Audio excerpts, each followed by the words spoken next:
Hello നമസ്കാരം. Ahalia group of institution education പ്ലസിലേക്ക് സ്വാഗതം.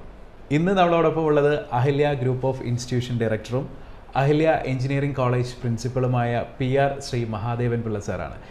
സാർ, ശരിക്കും ഇനി ഒരു ഗവൺമെൻറ് ജോലി എന്നുള്ളതിന് കേരളത്തിൽ എത്രമാത്രം സ്കോപ്പ് ഉണ്ടാവും? സർക്കാർ ജോലിയുടെ സാധ്യത കേരളത്തിൽ എന്ത് എന്നുള്ളതാണ് ചോദ്യം. അതൊരു ചോദ്യചിഹ്നമായി ഇനി വളരെ നാൾ നിലനിൽക്കും എന്നാണ് ഞാൻ വിശ്വസിക്കുന്നത്. കാരണം ഞാനൊക്കെ വിദ്യാർത്ഥിയായിരിക്കുന്ന കാലത്ത് എഞ്ചിനീയറിംഗ് പഠിക്കുന്ന എല്ലാവർക്കും കേരള സർക്കാരിൻ്റെ ഒരു ജോലിയായിരുന്നു അവരുടെ സങ്കല്പത്തിലുള്ളത്. അത് ഒന്നിൽ PWDയിൽ, അല്ലെങ്കിൽ KSRTCയിൽ, അല്ലെങ്കിൽ ഇറിഗേഷൻ അല്ലെങ്കിൽ KSEBയിൽ, അല്ലെങ്കിൽ പോർട്ടിൽ, ഇങ്ങനെയൊക്കെയുള്ള ജോലികളായിരുന്നു എല്ലാവരുടെയും. ഇന്ന് എഞ്ചിനീയറിംഗ് പഠിക്കുന്ന ഒരാളും അങ്ങനെ ഒരു ജോലി സ്വപ്നം കാണാറില്ല. കാരണം അന്ന് പഠിക്കുന്നവരുടെ എണ്ണം കുറവായിരുന്നു. എന്നേക്കാൾ കുറച്ചുകൂടെ മുമ്പ് പഠിച്ചിരുന്നവർക്കൊക്കെ അവർ ഡിഗ്രി കഴിഞ്ഞ് ഇറങ്ങുമ്പോൾ തന്നെ സർക്കാരിൻ്റെ അപ്പോയിൻമെൻറ്റ് ഓർഡർ അവർക്ക് കിട്ടുമായിരുന്നു. അവരുടെ റിസൾട്ട് ഡിക്ലെയർ ചെയ്യുമ്പോൾ ഒരു ഇൻ്റർവ്യൂവും കൂടാതെ അപ്പോയിൻമെൻറ്റ് ഓർഡർ കിട്ടുന്ന സ്ഥിതി വരെ ഉണ്ടായിരുന്നു. കേരളത്തിൻ്റെ സാമ്പത്തിക അവസ്ഥ ഒരു ഫ്ലോട്ടിംഗ് ഇക്കോണമിയാണ്. ഇതുവരെ നമ്മുടെ സാമ്പത്തിക സ്ഥിതിയെ പിടിച്ചു നിർത്തിയിരുന്നത് വിദേശത്തുനിന്ന് കേരളത്തിലേക്ക് വരുന്ന പണമാണ്. അതിന് കാരണം ഏകദേശം 35 ലക്ഷത്തോളം മലയാളികൾ ഗൾഫിൽ തന്നെയുണ്ട്.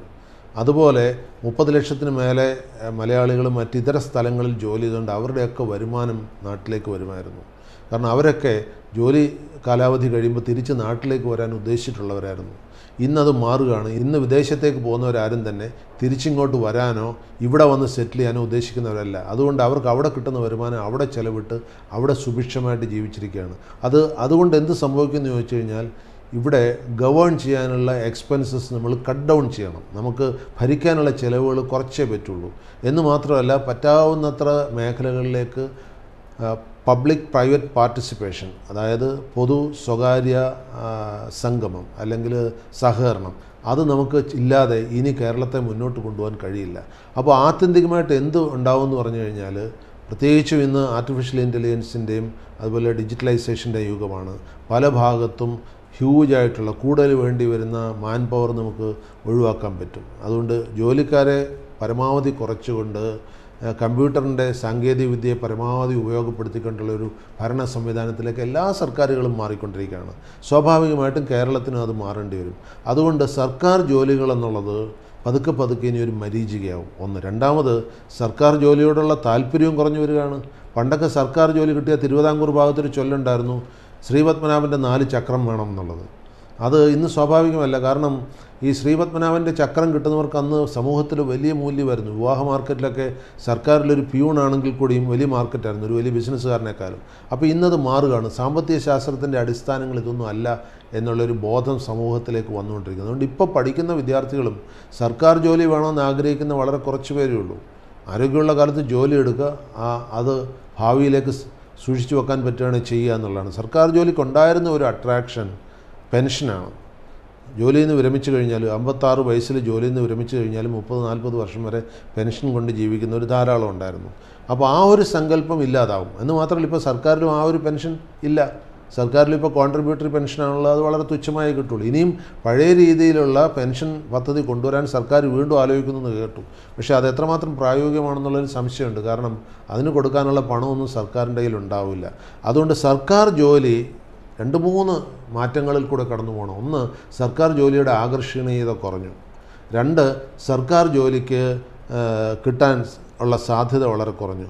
മൂന്നാമത്, ഇപ്പോൾ എല്ലാ രംഗത്തും താൽക്കാലിക ജോലിക്കാരെ തിരികെ കയറ്റിക്കൊണ്ടിരിക്കുക. അതുകൊണ്ട് public service commission, Kerala PSC പോലുള്ള സ്ഥാപനങ്ങളുടെ റെലവൻസ് കൂടി കുറവാണ്. ഇതിനകത്ത് ഭരണകക്ഷികളുടെ രാഷ്ട്രീയ അതിപ്രസരം എല്ലായിടത്തും സംഭവിക്കാറുണ്ട്. അത് ശരി തന്നെയാണ്.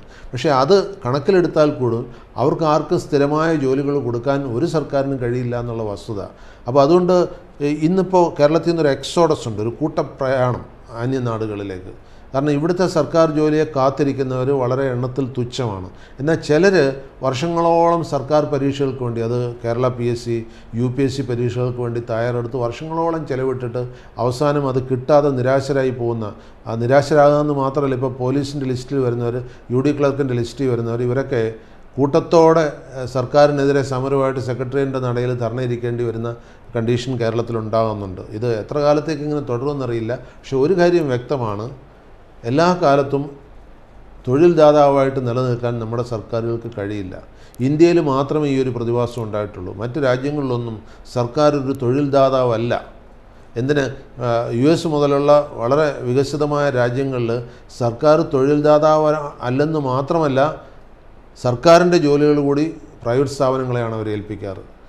അപ്പോൾ ഇവിടെ അങ്ങനെ ഉണ്ടായിട്ടില്ല. ഇവിടെ പ്രൈവറ്റ് സ്ഥാപനങ്ങളിൽ ചെയ്യേണ്ട ജോലികൾ കൂടി സർക്കാർ ചെയ്യുന്ന ഒരു സ്ഥിതി ഒരു കാലത്തുണ്ടായിരുന്നു. അപ്പോൾ അത് മാറി വരികയാണ്. അപ്പോൾ മാറുന്ന സാമൂഹിക വ്യവസ്ഥിതിക്കനുസരിച്ച് മാറ്റമില്ലാത്തതായിട്ട് ഒന്നേ ഉള്ളൂ, അത് മാറ്റം തന്നെയാണ്. അതുകൊണ്ട് ആ മാറ്റത്തെ നമ്മൾ സ്വാംശീകരിക്കാൻ തയ്യാറാകണം. എന്നാൽ മാത്രമേ കേരളത്തിന് പിടിച്ചു നിൽക്കാൻ കഴിയുള്ളൂ. സാർ ഈ പറഞ്ഞതുപോലെ തന്നെ ഒരുപക്ഷെ ജോബ് സെക്യൂരിറ്റി എന്ന് പറയുന്ന ഒരു ഒറ്റ ഫാക്റ്റ് വെച്ചിട്ട് തന്നെ ആയിരിക്കാം ഈ പറയുന്ന ആളുകളെല്ലാം തന്നെ സർക്കാർ ജോലിയിലേക്ക് പോകുന്നത്. എന്തായാലും സാർ ഒരുപാട് നന്ദിയുണ്ട് ഇത്രയും വാല്യുബിൾ ആയിട്ടുള്ള ടൈം നമ്മളുമായി സ്പെൻഡ് ചെയ്തതിൽ. Thank you. നന്ദി.